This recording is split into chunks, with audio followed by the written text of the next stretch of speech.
Mitä ohjeita on tässä nuorelle urheilijalle? Tää on niinku ihan mun lempparikenkiä. Mitä tavoitteita ensi kaudelle? Miten käsittelet pettymyksiä urheilussa?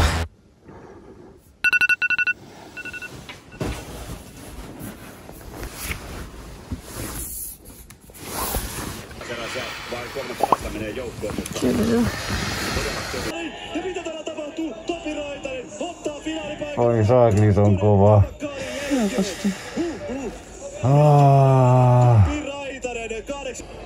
Saara lähtee hyvin liikkeelle, ottaa hyvin. Riikki painaa. Tiukkaa. Saadaan kuitenkin Suomen ennätysvaihe. Topi finaaliin. Saara teki Suomen ennätyksen ja välieriin. Joo. Sitten intro.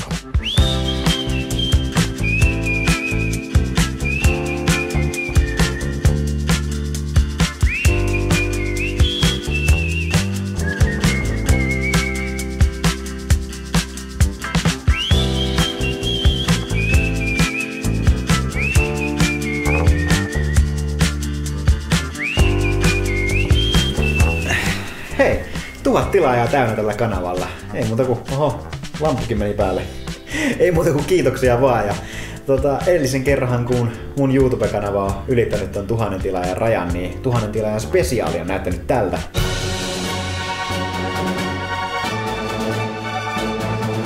Niin ei muuta kuin pistetään samanlainen spektaakkeli käyntiin, eli vastaillaan Instagram-seuraajien kysymyksiin. Eli katsotaan tosta eka. Joo. Okei, seuraava. Lemppari ruoka, jolla saa palautumisen hyvin käyntiin kovan kisan jälkeen. No kyllä oma suosikki on pizza. Milloin juoksit ensimmäisen 800 metrin kilpailun? No, mä tarkistin tilastopajasta, että Kakasin kisa on vuodelta 2008, eli 13-vuotiaana, ja silloin se meni 2.21. Miten päädyit just yleisurheiluun? Mulla siis on molemmat vanhemmat taustaltaan kilpajuoksijoita, niin sitä kautta varmasti on tullut sitä suuntaa, sitä yleisurheilun suuntaa, mutta sitten myös Saarijärven pullistuksessa on ollut semmoista hyvää toimintaa tuossa yleisurheilun puolella ja siellä on ollut monet kaverit ja sitä kautta on ollut semmoinen hyvä jengi kasassa, mitä kautta sitten on niihin yleisurheiluun päätynyt.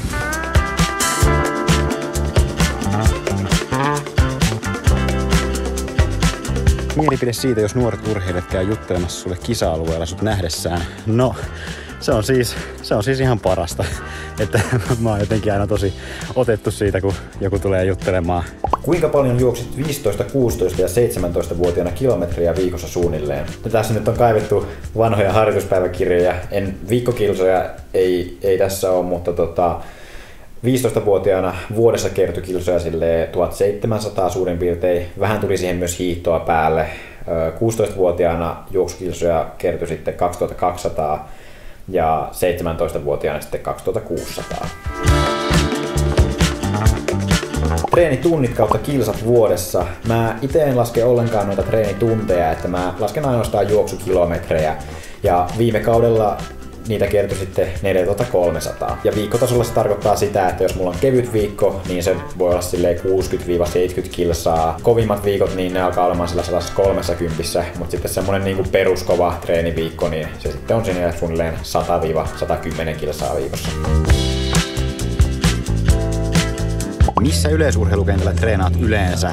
No, Saarijärven urheilukentällä tulee treenattua silloin, kun siellä suunnalla on, mutta sitten täällä Jyväskylässä normaalisti kun on, niin täällä Harjun kentällä tulee tehtyä treenit tai sitten täällä Jyväskylässä mulla varakenttänä on toi Palokan urheilukenttä, jos täällä Harjulla on joku semmonen, että ei pääsekään tänne treenaamaan.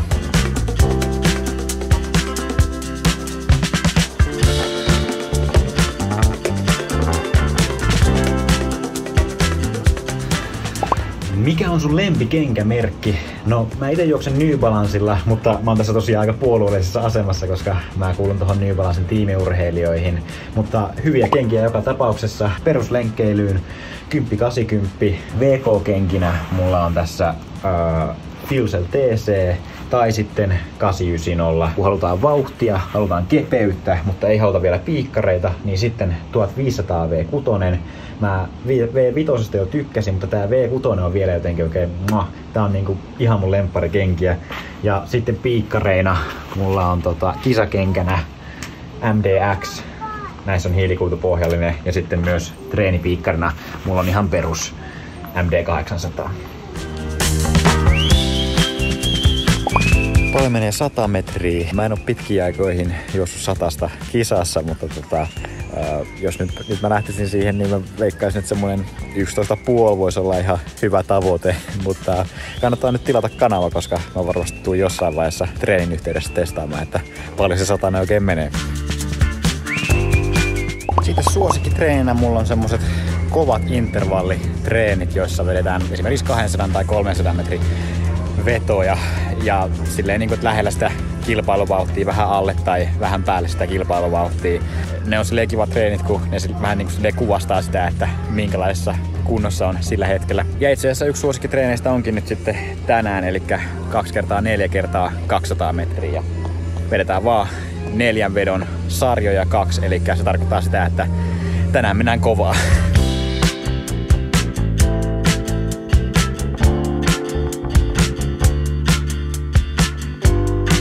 Ekas 4, niin ne oli semmosia noin suurin piirtein 2/6. Ei tuntunut silleen mitenkään ihan hirveän helpolta. Vähän semmonen raskas kroppa. Niin tuohon jälkimmäiseen sarjaan mä lähdin sitten ihan silleen kunnolla kovaa, että oikein koitin vähän piiskata, että sais sitä vauhtia siihen. Se ensimmäinen oli 24 tasan. Se kyllä sitten teki sen, että tästä tuli semmonen hyytyvä sarja, että sitten se oli 24,4, 24,6.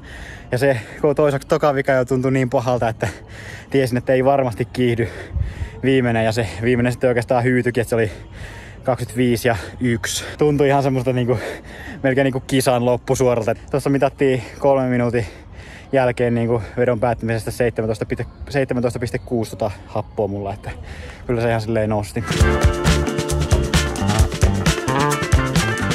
Mitä ohjeita on tällaiselle nuorelle urheilijalle? No, jos tämän kääntää silleen, että mitä mä haluaisin sanoa vaikka 15-vuotiaalle itselleni, niin se olisi varmaan sitten se ohje, että opettele nauttimaan kilpailemisesta. Se kisapäivä on kuitenkin urheilijan juhlapäivä, niin se olisi hyvä, vaikka totta kai se on jännittävä se kisapäivä, mutta nimenomaan se, että oppisi nauttimaan sitä jännityksestä ja oppisi nauttimaan sitä tunnelmasta ja sitä latautumista, mikä siihen kisaan tulee, niin se on kun itellä varsinkin silloin nuorena, niin tuntui, että se kisapäivä oli vaan semmoinen tosi stressaava ja sitä vaan toivoi, että olisipa se kisa jo ohi, niin kyllä se on paljon parempi, jos oppii myös nauttimaan sitä kisaamisesta, niin silloin siitä saa myös paljon enemmän irti. Paljonko VO2 Max? Mä oon muistaakseni puhallannut parhaimmillaan 74. Kumpi vie 4 sileän, Raitanen vai Rinne? No kyllä mä veikkaan, että 4 kääntyy mulle. Mä viime kesänä juoksin pitkästä aikaa 400 metriä, se meni 48-80. Mielipide mussuista. No jätkillähän oli siinä ihan hyvännäköinen meininki, että ei muuta kuin vaan samalla ilmeellä vaan eteenpäin. Mikä on pahin loukkaantuminen, mikä mulla on ollut? Mä 2017 reväytin mun takareiden treenissä. Se oli aika pian Kalevan kisojen jälkeen. No sen takia mä joudun jättämään esimerkiksi mun omanikäisten SM-kisat väliin, mutta loppujen lopuksi se semmonen akuuttivaihe siinä ei kestänyt hirveän pitkään. Mä pystyin osallistumaan sitten Ruotsi-otteluun vielä loppukaudesta, vaikka ehkä vähän puolikuntoisena. Se jäi silleen aika pitkäksi aikaa kuitenkin semmoiseksi, että se aina välillä kiristi aika paljon se takareisi, mutta silleen hyvällä verryttelyllä sillä pystyi kuitenkin juoksemaan semmoista kovaa submaksimaalista juoksemista. Mutta mä veikkaan, että jos mä olisin vaikka 200 metrin juoksija, niin sit siitä olisi voinut tulla isompikin ongelma, koska vaikka seuraavanakin kesänä mulla tuntui ennen jotain kisaa saattoi tuntua se niin kireeltä, että mä en olisi ehkä uskaltanut lähteä sillä 200 metrin kisaa repimään, mutta sitten hyvin kun se verrytteli, niin 800 metrin kisa on just sen verran submaksimaalista juoksua, että sen pystyi sillä juoksemaan ihan hyvin. Olisiko mitään Rovaniemelle Jukolaan vetää 4. osuus? No, kannattaa ehkä vielä harkita, että ketä on pyytämässä. Nimittäin mua on nuorena pyydetty kerran suunnistusviestijoukkueeseen. Ja ei sinne mitään, mä lähdin messiin ja mun mielestä se mun oma osuus, niin siinä ne rastit löytyi kuitenkin ihan kohtalaisen hyvin. Mut kuitenkin, sit ennen kuin mä löysin viimeistä rastia, niin siinä mun suorituksessa oli vaan kestänyt jo niin kauan, että mua tultiin hakemaan sitä metästä pois. Ja eipä ole toista kertaa pyydetty joukkueeseen. For my least favorite session, I could name like 6 times 1,000 meters. I'm not the biggest fan, but it's alright if you're running in a good training group. And also like threshold training is pretty much my weakness, but I've gotten a lot better at threshold training, and there's been many times that I've actually looked forward for the upcoming threshold session. And that being said, like maybe my least favorite session is training on my middle body, like doing abs and stuff. That's something that I never look forward to, but it's the kind of thing that you just gotta do. Mitä teet viimeiset 5 päivää ennen kilpailua? No siinä ei enää kovia treenejä tehdä, että se on niinku siinä aletaan vaan hakemaan semmoista herkkyyttä siihen kroppaan. Kevyttä lenkkeilyä vaan ja sitten VK-juoksemista tekee jonkin verran, että sillä vähän niinku huoltaa kroppaa sitten kanssa. 2-3 päivää ennen kisaa sitten tulee avaustreeni. Tai joskus tulee edeltävänäkin päivänä ennen kisaa avaustreeni. Milloin juoksit ekan kerran 1500 metriä alle 4 minuutin, alle 3.50 ja alle 3.40? Ekan kerran mä oon juossut alle 4 minuutin 2012, eli kun mä olin 17-vuotias. Sitten alle 3.50 mä pääsin 2016, eli kun mä olin 21-vuotias. Ja alle 3.40 mä pääsin ekan kerran tänä vuonna. Paras voimaliike jaloille? No siitä mä en tiedä, mutta mitä mä itse teen useiten, niin on tommonen 1 jalan kyykky tuolla smithitangolla. Semmoista 5 terävää nousua per jalka ja siihen päälle sitten tommoset jännehypyt. Miten käsittelet pettymyksiä urheilussa? Esimerkiksi perutut EM-kisat tai yksittäinen huono kisasuoritus? No siis noi perutut EM-kisat, niin se nyt oli semmonen tavallaan asia erikseen, kun se oli semmoinen juttu, että siihen ei itse pystynyt mitenkään vaikuttamaan, että harmi juttu toki, mutta se tavallaan se oli siinä mielessä omalla painollaan. Mutta sitten toi yksittäinen huono kisasuoritus, niin siinä on ehkä semmoinen, mä sanoisin, että siinä on 3 vaihetta. Ensimmäinen vaihe on se ihan se tunnereaktio, se, että harmittaa, tulee se epäonnistuminen, tulee se pettymyksen tunne. Ja totta kai se tulee ja se saa tullakin, mutta itse koittaa sitten aika nopeasti siirtyä sitten siihen seuraavaan vaiheeseen, joka on siis se, että koittaa miettiä, että okei, tuli epäonnistuminen, mutta miksi se tuli? Oliko siinä kisassa itsessään jotain, oliko taktisesti jotain virhettä, oliko sitten siinä kisan valmisteluissa siinä lähipäivinä ollut jotain haasteita, tai onko esimerkiksi ihan vaan nukkunut huonosti tai jotain sen tyyppistä. Nimeää selkeästi semmoisia syitä, että miksi se meni huonosti se kisa. Ja sen jälkeen siirtyy sitten 3. vaiheeseen, joka on se, että okei, mitä mä voin oppia tästä epäonnistumisesta, että mitä mä voin parantaa mun tekemistä, että seuraava kisa sitten menee hyvin. Että pettymyksissä ja epäonnistumisessa on hyvä muistaa se, että se kuuluu ihan jokaisen urheilijan matkaan siinä, että se on vaan osa sitä urheilua ne epäonnistumiset, että kaikille niitä tulee. Ja se ehkä onkin se, että siinä epäonnistumisen hetkellä se punnitaankin se urheilijan vahvuus sitten, että kuinka hyvin se pystyy käsittelemään sen epäonnistumisen ja siirtymään sitä eteenpäin. Ja tosiaan toi mun kolmas vaihe, minkä mä sanoin, niin missä koittaa miettiä, että mitä tästä pystyy oppimaan, niin se onkin se vaihe sitten, missä siirrytään vähän pois siitä epäonnistumisesta ja kohti jo seuraavaa kisaa, mitä mä pystyn siinä tekemään sitten paremmin. Miltä elämä näytti 20-vuotiaana urheilun ja muun elämän suhteen? No urheilun puolesta toi vuosi osuu just siihen mun vähän vaikeimpiin vuosiin kasilla, että toi oli 3. vuosi putkeen, kun mä en pystynyt parantamaan kasin ennätystä. 1,5 on pystynyt silleen vuosi vuodelta sitä parantamaan ja tuossa 20-vuotiaana mä juoksin siihen 3,50 pintaan. Omanikäisten SM-kisoissa pystyin silleen menestymään hyvin, että 1,5 mä voitin kultaa ja 800 metrillä sitten hopeeta. Ja sitten Kalevan kisoissa mä olin kasilla 6. Ja 1,5 mä olin ekaa kertaa itse asiassa 20-vuotiaana 1,5 Kalevan kisoissa ja mä olin silloin 9. Sitten muun elämän suhteen mä kävin alkuvuodesta armeijan puoleen vuoteen Tikkakoskella. Sitten syksyllä mä aloitin opiskelut yliopistossa täällä Jyväskylässä ja muutin siis silloin 20-vuotiaana tänne Jyväskylään.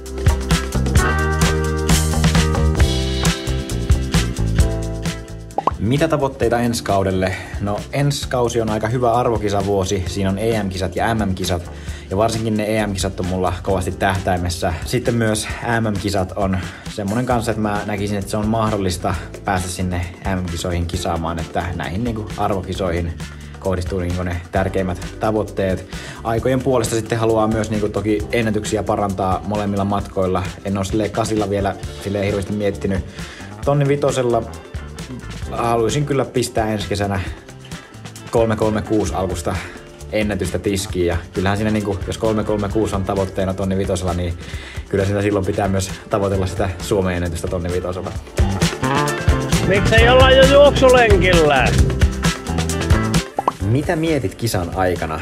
No kyllähän siinä niin kisan aikana tulee jotain ajatuksia, mutta mä ehkä sanoisin silti, että siinä ei hirveästi mietitä mitään. Että se on enemmänkin semmoista ajatusten virtaa vaan, että ajatuksia tulee ja menee, mutta mihinkään ei silleen pysähdytä. Aika niin kuin harvassa on ne ajatukset, mitä niin kuin muistaa silleen kisan jälkeen. Vähän ehkä semmoista samantyyppistä on niin kuin ennenkin sitä kisaa, että ne niin kuin viimeiset minuutit ennen sitä starttia, niin parhaimmillaan se just menee silleen, että siinä kohti niin kuin ei enää murehdita sitä, että miten se valmistautuminen siihen kisatilanteeseen on mennyt, eikä me enää murehdita sitä, että mitenköhän se kisatilanne tulee menemään, vaan siinä vaan niin kuin pää on aika tyhjä, että eletään vaan just siinä hetkessä.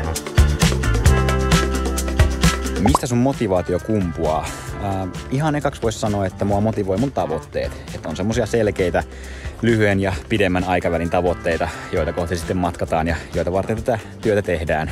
Ja toinen juttu sitten, mikä mua motivoi, on sitten se, että mä niinku koen, että mulla on vielä urheilijana tosi paljon potentiaalia tähän lajiin.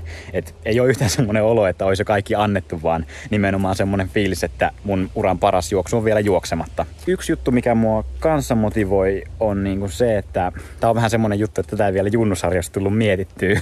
Mutta tälleen 26-vuotiaana sitä alkaa miettimään, että tää urheiluura ei tosiaan kestä ikuisesti. Nyt on niinku ne vuodet, kun tähän pitää panostaa täysillä, jos niin meinaa tehdä. Tässä niinku olympialaisia katsellessa niin on ollut melkoinen motivaatiopiikki katsella noita, varsinkin nyt suomalaista Topi ja Saaran juoksuja siellä Tokiossa, että on siitä tullut semmonen fiilis, että ei vitsi, mäkin haluan päästä tonne arvokisoihin ja menesty vielä noin hyvin.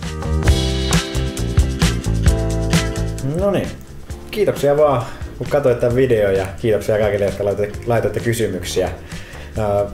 Kysymyksiä tuli tosi paljon, sori jos mä en kaikki pystynyt vastaamaan. Tässä nyt on monta viikkoa ollut treenitaukoa kisoista, että on saanut kunnolla treenattua ja treenit on kyllä mennyt hyvin, että innolla kyllä odotan, että minkälaisia kisoja noista loppukauden kisoista tulee.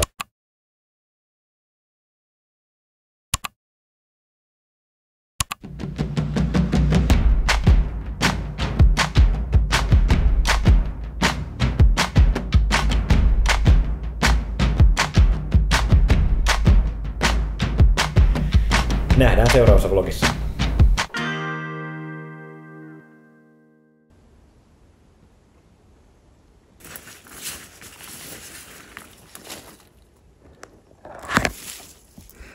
Okei, toi menee varmaan näihin vlogin haasteellisimpiin otoksiin, kun mä juoksin tuolla ylhäällä Pururdalla ja katoin, että aika hienosti kyllä näkyy toi Pururata jatkuu tuolla niin kuin lammen toisella puolella, että saiskohan tähän johonkin kameran viriteltyä ja aika pitkän aikaa mä sitten laitoin etin tämmöstä niinku oksaa, mihin saisi laitettua tämän kameran ja sitten löytyi lopulta tämmönen sopiva ja juoksin tonne vastarannalle ja juoksin siellä sitten pätkän ja tulin takaisin, niin tulihan tosta ihan hieno.